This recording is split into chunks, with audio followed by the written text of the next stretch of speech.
Hi guys, I'm about to go on maternity leave, as you can probably tell, and there's one thing I noticed when I was searching information about maternity leave when you're self-employed, and that is that there is a shocking lack of info on this topic. There are so many things that I think people want to know, like how do you make money while you're gone, and how do you keep the business running, and how do you put the business on hold, and so many other things that we're going to talk about. And technically, almost everything in this video could also be applied to going on like a leave of absence or just even a vacation in your business. But obviously, like you saw, I am specifically focused on maternity leave because I am 37 weeks pregnant at this point and getting ready to meet this little boy very soon. So let's talk about it. I can get through this. In this video, we're going to talk about the pros and cons because I noticed that in the few videos that are out there, people focus on the cons, but I actually think there's a lot of pros. I also want to answer some common questions that I had that maybe you have too, and then I think we'll end with some practical tips to prepare and bring it all together. I think we're gonna start with the cons because I think they're the ones that most people know, and then I'll tell you all the pros that I think exist. But the most obvious con is you may not actually be able to make any money when you're not working. Since there's no HR department to, apply to for that maternity leave income, it's all on you. So it really depends on what you do to prepare ahead of time. And the second con is that some things in your business may truly depend on you to the point that they cannot function without you. Such as, for me, writing the books. That's not gonna happen unless I sit down and make it happen. And really quick, before I go into the pros, I just realized this video is probably gonna get a few people who have no idea who I am. So really quick, my name is Bethany Atazadeh. I'm a young adult fantasy and science fiction author. I've published over 10 books. Oh, and this is our first baby besides my puppy baby right here, Penny. And I've been in business for myself since December of 2016 when I was laid off from my job along with the rest of my department. So it is almost December 2021 when I'm recording this, which means I am coming up on my 5-year anniversary of being self-employed, but also a 4-year anniversary for being a published author because my debut novel came out in December of 2017. Okay, now that we got that out of the way, let's talk about the pros. You are so cute, Penny. Okay, sorry. The first one, I think a lot of people just breeze past and they don't even realize it's a pro, but there is no one to ask. You are your own boss. You get to take time off whenever you want to. You're in control of all aspects of your maternity leave, like how long it is, again, how you get paid. We'll talk about all those things, but you are in control. And I kind of already said this because I was too excited, but the second reason is that it can be as long or as short as you want it to be. The third pro is that you can strategize ways to make money when you're not even working at all, aka passive income. And you can also set things up to continue running in your absence. And I'm gonna make this a separate pro. I think it's a pro for people who love their jobs, which is usually people who are self-employed, hopefully. That is, you can continue working part-time if you want to, or even just the teeniest bit part-time, like 1 hour a week on the things that you wanna do that you're excited about and that you miss. And that leads to the fifth pro, which is that you can actually come back progressively and do either say just like email for a few weeks and then come back to another thing and then another thing on your own terms, or you could come back progressively in the sense that you come back doing the things that you're excited about, like maybe just writing a book in my case, or just doing one project at a time, things like that. All of this summed up is basically you are in complete control of your maternity leave, and I really think that most people who are self-employed are gonna really appreciate that. But there are still some questions that we have to talk about, such as when do you start planning maternity leave? How long should it be? How do you get paid while you're gone? How do you wrap up your work in preparation? How do you communicate? How do you set boundaries? There's so many things. So let's talk about the questions next.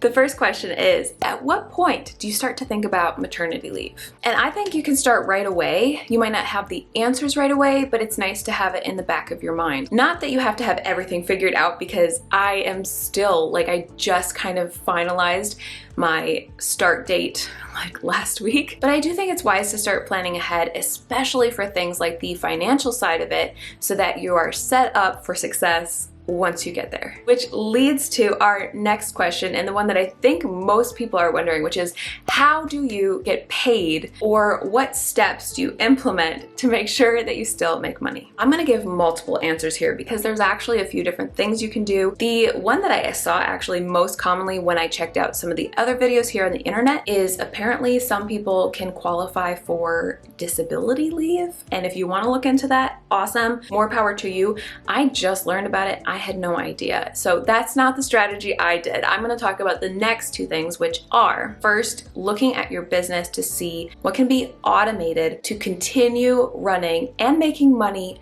without you, aka passive income. If you guys have been here for a while, then you know I have this video on my channel already about passive income specifically for writers, which I will link below if you want to watch after this one. But there's a lot of passive income outside of the writing field as well. And I think that when you have 9 months of pregnancy to kind of prepare yourself for a loss of income, that's actually more than enough time to set up some passive income that can work for you while you're gone. And again, I'm not going to repeat that entire video here because that was a long video, but for example, when I go on maternity leave, I'm still going to be making money from my books, which are sold through a print-on-demand company, so I don't do anything with that. They are all printed and sold on, Amazon and Barnes & Noble and Target and Kobo and everywhere books are sold. If you want to check them out, they're always linked below. But those are the first thing that's going to make me money, and it's not going to stop just because I leave, because those books are already written. I have this YouTube channel right here that's going to continue making me money while I'm gone. I also have a Patreon page where I've set up tons of valuable resources specifically for writers that I have just really poured my heart into and built up over time. And so a lot of that is still going to be totally accessible and helpful and usable. So if those people want to continue supporting me there, that is going to continue making me money even if I'm gone. Oh, and I have a merch store. So this is slightly different from books, but it's still technically print on demand. And so this is another company that I have put products on their website and then it just runs without me. I don't have to do anything. I don't make these products. I don't do a thing. And hopefully, people get excited about the products and they come and check them out and buy them. And that can continue to happen while I'm gone doing nothing. Let's be real. Let's be very honest. It helps when I am around promoting them, talking about them. This organic marketing is actually really important to keep the sales up. So I'm not sitting here telling you that sales are going to be exactly the same as when you were around. I think they will drop, but they will still be there. And technically I could come on occasionally onto social media or wherever and talk about them, and that will help bring awareness so that my sales continue. But let's say you don't have passive income, or you just don't think it's going to match your monthly income that you have while you're actively working, and you want to have a little bit more so that you can kind of keep things even while you're gone. That leads to my third and final step, which it's going to sound straightforward, but hear me out, is to begin saving immediately. If you know roughly how much you need to get paid every month to pay your bills and get things done, then you can figure out how much do I need to set aside each month to make sure I'm ready when this baby is born. So for example, let's say you want to do a 3-month maternity leave and you have 9 months to save, then each month you're setting aside a specific amount of money that you've determined, or as much as you can, so that you're going to be paying yourself down the road. If you need to, set up a totally different bank account. It's gotta be money that you're not touching. This is specifically for your maternity leave, that you are setting it aside. And so however much you can do, maybe you can do more than you need and you can take longer than 3 months, or maybe you're like, okay, I can only set aside this much, so that's gonna lead to roughly a 2-month maternity leave instead. And that's fine. And that leads to our next question, which is, how long should maternity leave be? And of course, you'll notice that every single state and country is totally different. In the US, I think the standard is kind of 3 months, but honestly, again, everywhere is different. I've had some friends who were able to get their maternity leave paid for, and other friends whose maternity leave was not paid for at all. And then I've had friends whose maternity leave was partially paid for. So like the first 6 weeks were paid, and then the other 6 weeks they were of course given, but they weren't given pay for that. That was just, hey, do you have vacation money? Okay, you got to pull from that. So 3 months is what I'm aiming for. But again, we are self-employed people here. If you're watching this, I'm assuming that either you are self-employed or you really want to be, and that means that we love what we do. So I have a feeling that I'm going to be itching to get back to work way before the 3 months are over. But again, income does play a role in how long you're able to take. So do you have money coming in while you're gone? Are you able to save up enough to cover the amount of months that you want to take? Chances are, being self-employed, you love what you do and you want to come back sooner, but maybe you also just really need a longer break. Maybe you're feeling burnt out. And hey, maybe you're like me and you don't actually know what you want, so maybe you decide to set a specific start date and have a more flexible end date. So let's talk about that next. How do you decide when it starts and when it ends? I was originally thinking that it would start whenever this little guy was born, and I was just kind of rolling with that. But not only am I starting to feel tired all the time and like I just need to maybe step back sooner rather than later, but I also realized that that kind of makes for a very abrupt exit because I don't know when it's going to be and I can't really give you guys a heads up. So instead, I'm actually using this video here as my way of telling you guys, giving you a heads up. This is my last video on this YouTube channel. And I've also started closing other things down in my business as well prior to this. So like no more book releases, no more big projects. I'm just stepping back slowly, kind of closing out one thing at a time. Some people have already had their baby at this point in their pregnancy, and other people I know went way past their due date, and so I'm pretty much in limbo here. I don't really know, and so I'm not saying that I will do nothing for my business because I still want to do some things, but I am going to start communicating an end date to people so that there's no confusion, so that I have boundaries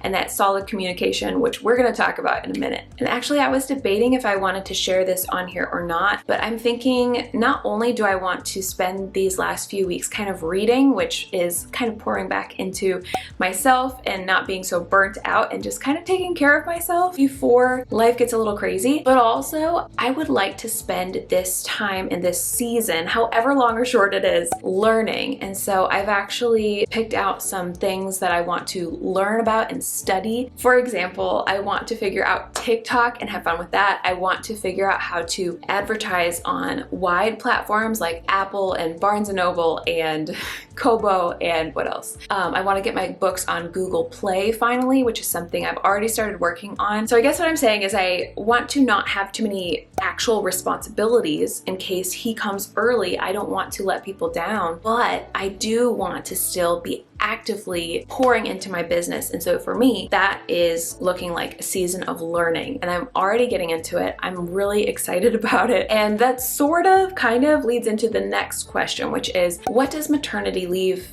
actually look like? Like, are you completely off of work or are you still doing some things? And I kind of hinted at this already. For me, I think I'll still be wanting to do things like babies sleep a lot, right? And so I would love to still be reading books and learning, maybe take some courses, save up some YouTube videos on topics where I want to get better at something and just learn more about specific topics. But obviously it's going to be different for every person and every situation. Like maybe again, I'm putting a little too much on my plate, and maybe I'll just want to step back and be completely off work. So I'm leaving those options open, and I think that's totally fine. But if I were to give advice as somebody who doesn't totally know yet, so this is kind of coming from the people around me more than from my own experience, obviously, I would say that the more you can step back, the better. The more you can not have responsibilities, the better. That way you can show up on your terms if you want to, if you're able to, if you're emotionally stable. But if you're not, you don't have that pressure that's forcing you to show up anyway, because I don't think that's healthy. If you think about it, how can you truly focus on this brand new stage of life and adapt and be good at this new stage of life if you're not able to truly focus on it completely? You know what I mean? So the more fully you can step back, the better, because you're adding a lot to your plate. That said, maybe there are some things that are actually very life-giving to you in your business. I don't think everything will be. I think we all have parts of our business where we're like, yeah, totally fine with getting rid of that and taking a break. Like for me, I'm so ready to not check email, to not check messages, just get in my own bubble, not worry about trying to answer people's questions every single day because it gets overwhelming. I am feeling burnt out and I am very excited to step back from that for a bit. But maybe there are things that give you life and joy, like for me, writing. And if I am in the mood to write, I'm not going to be so strict that I don't get to do the things I enjoy, but I am going to be strict about the boundaries I set for things that aren't life-giving, that aren't helpful, and that I may not be able to handle during the season. So it really comes down to setting boundaries. And to do that, you have to know where you need them. For example, people on the internet can be so kind and so wonderful, and I have so many of you that I love talking to. And then there are people, just usually strangers who don't care about the books at all, who like to be very negative or pushy people, where I constantly get the question, hey, can you read my book? Can you read my book? Can you read my book? Can you review my book? Can you buy my book? Can you promote my product? For a while, I was sending my hubby all of the funny promotional things that people send me because I get them daily. I think my favorite one to date was somebody wanted me to advertise period underwear for a period when I'm 8 months pregnant. I'm just like that's funny, but when you get, you know, a good 20 emails a day like this and comments and, you know, on Instagram and here on YouTube and so on and so forth, it can kind of wear you down. So I'm actually looking forward to just stepping back and communicating with you guys that I'm not going to be around for a bit. I'm not going to be here to answer questions, and the people who matter, like you, the wonderful, awesome people who respect boundaries, will totally understand that. And solid boundaries really stay in place with strong communication. So that's the last thing I want to touch on before we go into the tips on how to prep and like giving you kind of a summary of everything here. The last question was, what do you actually do to wrap up and close things out in your business? Basically, over communicate, let people know what to expect. I have been telling you guys that I'm going on maternity leave, that it's probably going to be a few months, that I am not going to be around to answer questions, and I'm just going to drop off the face of the earth, so to speak, if I want to, for months now. I've been telling you guys, I've been trying to set those expectations, set my boundaries, and really communicate clearly, because not everybody's going to watch this video, but maybe they watched the last video or the one before that. But it's probably still going to surprise people. You might laugh at that. You might be like, really? Yeah. There are people who still don't know that I'm pregnant, and they're surprised daily. And I get messages like, oh my gosh, that's so shocking. And I mean, it's not to me, but I understand. But not everybody does videos, obviously. So I think this is also important to do on social media if you have it. And then I think all businesses pretty much have email. So that is the number one place that I would probably make sure that you always have some sort of communication set up. And I almost wasn't going to do this because, again, I get some really strange emails and I don't want to encourage them by giving them an answer. Like, there are a lot of emails like those period pads and people wanting me to sell yoga pants and swimsuits and tea and lamps and just everything bizarre that's unrelated to writing that just goes straight to spam. But I realized that I think for the people who do matter, who are reaching out and truly don't know, it's wise to set up some sort of autoresponder. It can be as simple or as detailed as you want. It could just be like, hey, I'm out of the office right now. I'm not able to answer emails. Please check with so-and-so if you need help. I am so excited about not touching emails for a long time, but I also don't want people who I actually work with on a consistent basis, or my patrons or whoever else, to be like, well, that's weird. Normally she answers what's going on. So generally, I think for most people watching this, that would be a good suggestion to consider. But then also go through everything else in your business and think, okay, what's it going to be like if somebody tries to reach out to me here and they don't get a hold of me? How will they know what to do? How will they get what they need? So for example, here on YouTube, this is going to be one of the last videos for a while. Hopefully, it will let people know why I'm gone, you would think. Some people are still gonna miss it, but that's fine. But then over on Patreon, where I do try to take care of everybody there, if I know I might not touch base for a week or two, it might be like long gaps in between, then I'm gonna plan ahead for that. So for example, I'm going to write a post. I wanna make sure I do this soon so that, you know, if something happens, it's there, where I can explain, hey guys, this is where I'm going. This is what you can expect from me. This is where you can find everything you need. I actually already have something I call a pinned post that is a library of absolutely everything in my Patreon, where you can scroll through and find things very easily, and everything they should need is there. So usually when I'm helping people on Patreon, I'm just giving them a link to that anyway, but also I can be like, hey, if you do have questions about publishing or marketing, just know that I'm not going to be as on top of it as I was before, and I'll be able to help you within a week or two. But if you have time sensitive stuff, that's what we have our Discord group for, where you can go and talk to the other authors who are in there, and they can help you hopefully right away. Everybody's work is totally different, so you're obviously going to look at what you have and ask yourself, who's going to be contacting me or potentially contacting me during this time, and how can I set something up in advance so they either know not to bug me at all, or they know who they can ask instead, or both. Once you know your boundaries, you need to communicate them, over communicate them. If you have social media, put something up in the bio that lets people know you're not available, and that's okay. This is the thing about our world right now, is that people feel like, well, I have to be available. I have to. But the truth is you don't. You don't owe anybody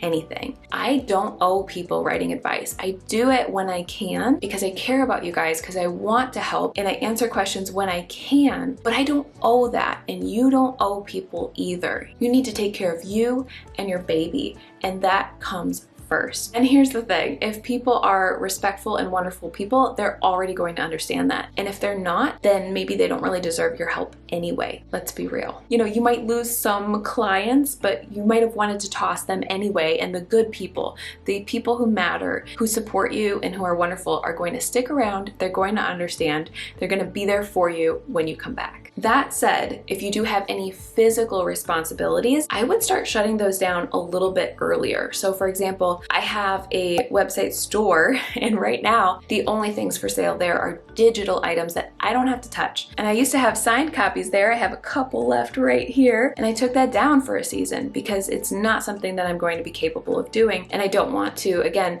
make any promises that I can't fulfill. Besides physical responsibilities and email, again, I think I mentioned this already a little bit, but social media is a good place to just sort of update your bio, make it clear. You can put it really simply on maternity leave or not answering DMs, whatever you want it to be. I would just recommend making a list of all the places that people typically contact you, and then putting some sort of update there to let them know either, sorry, you're out of luck, or sorry, here's where you can go to get that information instead. All right, let's sum this up with 5 steps for how to prepare. I'm gonna put this all together. So number 1, decide how long you're gonna take, including a start and end date if possible. Number 2, start saving immediately and start planning what your income is going to be while you're gone. Number 3, make a list of the things that you will need to shut down in your absence, and maybe also a list of the things that can keep going while you're gone. And then make a follow-up list for when to shut down each thing, or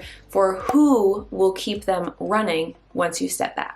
Number 4, set boundaries for yourself. Make them really, really clear. Like, for example, ask yourself, how often am I going to check in on everything in your business? If you have multiple things in your business, go through each category. How often am I going to check in, or am I going to check in at all? Who is going to be taking over for me if somebody needs to take over? And then last but not least, when you set these boundaries in place, then over communicate them to people so that everybody is super clear what your boundaries are, and that hopefully they will respect them. Okay, I've been sitting in the same spot for too long, so I gotta go, but I hope this was helpful for you guys. If you enjoyed it, let me know by giving it a thumbs up, and don't forget to subscribe. It really helps me out. I am a little bit nervous that this channel is going to, you know, kind of be forgotten while I'm gone for so long, so I might still do some videos occasionally. Just very minor, whatever I'm in the mood to do, not making any promises, because again, the goal is to not take on more responsibilities than we're able to do. So that's what I'm gonna plan on. I'm hoping to come back in March, roughly 3 months, unless I get bored and I wanna come back sooner, which starts the day that this video goes live, November 24th, and I will be 38 weeks pregnant at that point, exactly 2 weeks before my due date. If you wanna stay up to date, I probably will end up sharing little fun details over on my Instagram. If you want to come check it out, I'll link it below, and you can come hang out with me there while I'm gone, and that way you can kind of stay in the loop, because I'll probably update that more than I will here. But I'm going to take December mostly off, probably most or all of January, and then at least half or all of February. So I will be back eventually, I promise. But in the meantime, thank you so much for supporting my channel by still watching videos, still telling people about it. It means a lot to me. I really appreciate you guys, and I will talk to you guys again not that soon, but in about 3 months. I love you guys. I'm gonna miss you. I'll talk to you again eventually. Bye.